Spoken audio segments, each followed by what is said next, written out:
जय हिंद, वंदे मातरम। साथियों, आज मैं आपको दो ऐसे खबर बताऊंगा इंडियन आर्मी को लेकर के जिसको जानना आपके लिए बहुत इंपॉर्टेंट है। सबसे पहला जो खबर निकल करके आ रहा है वो आज सुबह का है। जम्मू एंड कश्मीर में राष्ट्रीय राइफल्स और जम्मू एंड कश्मीर पुलिस ने मिलकर के एक बहुत बड़ा ऑपरेशन को अंजाम दिया, जिस ऑपरेशन में 2 टेररिस्ट को ठोका गया है। लेकिन इस ऑपरेशन में हमारे कुछ आर्मी पर्सनल्स घायल भी हो गए हैं। पूरा घटना और ऑपरेशन का डिटेल्स पहले न्यूज में आपको दूंगा। देखिए, ये घटना है 24 अप्रैल के रात को, जब नॉर्थ कश्मीर के सोपोर करके एरिया है, वहां पर कुछ टेररिस्ट को देखे जाने का खबर मिलता है। जम्मू एंड कश्मीर के अलग अलग एरिया पर इंडियन आर्मी के कई सारे खबरीज घूमते हैं, कई सारे स्पेशल फोर्सेस के ऑपरेटर भी होते हैं जो अपना भेस बदल करके इंफॉर्मेशन कलेक्ट करते हैं। इंफॉर्मेशन मिलते ही 25 तारीख को शुरू होता है ऑपरेशन।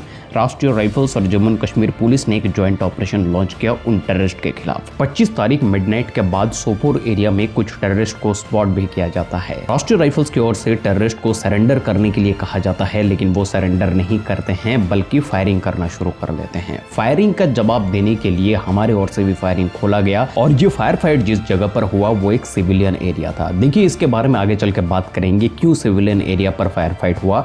लेकिन जो गोलाबारी शुरू हुआ उसमें 2 टेररिस्ट को ठोक दिया गया राष्ट्रीय राइफल्स के द्वारा। लेकिन इस गोलाबारी में हमारे 2 आर्मी पर्सनल्स भी इंजर्ड हो जाते हैं।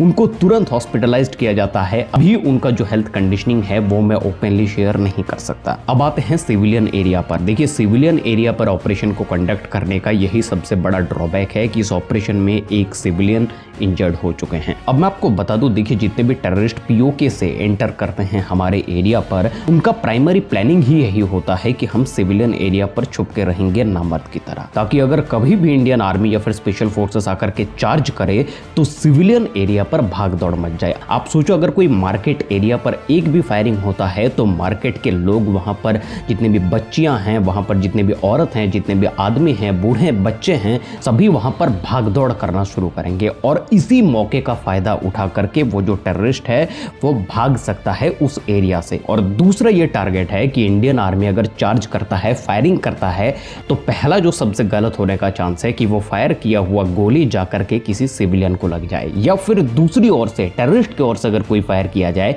तो वो भी फायरिंग किया हुआ गोली जाकर के किसी सिविलियन को लग जाए। इसलिए इंडियन आर्मी को सिविलियन एरिया पर बहुत सोच समझकर ऑपरेट करना पड़ता है और सिविलियन एरिया पर टेररिस्ट को स्पॉट करके उनको सरेंडर करवाना या फिर ठोकना बहुत मुश्किल वाला काम होता है। अब देखिए, रिसेंट समय पर भारत में इलेक्शन का माहौल है, लोकसभा का इलेक्शन चल रहा है। इस वक्त पर जम्मू एंड कश्मीर में सिविलियन एरिया पर जो टेररिस्ट को स्पॉट किया जा रहा है, इसके पीछे कई सारे पॉलिटिकल प्रोपेगेंडा भी हो सकते हैं। इसके बारे में डिटेल में मैं इस चैनल पर तो बात नहीं करूंगा। ये डिफेंस रिलेटेड चैनल है और यहाँ पर डिफेंस की ही बात होगी। और मैं आपको बताना चाहता हूँ, 2 टेररिस्ट को ठोका गया है और इंडियन आर्मी और राष्ट्रीय राइफल्स के द्वारा यह कहा गया है कि जितना आएंगे हम उतना ठोकेंगे। मेजर गौरव साहब कहते हैं ना कि ये जो रहम वाला कॉलम है ये राष्ट्रीय राइफल्स में है ही नहीं, तो रहम की तो बात वहीं पर खत्म हो जाती है। सिर्फ बात रहती है गोली और खोपड़ी की। गोली कब चलेगी और लगेगी कब खोपड़ी पर, कहानी वहीं पर खत्म।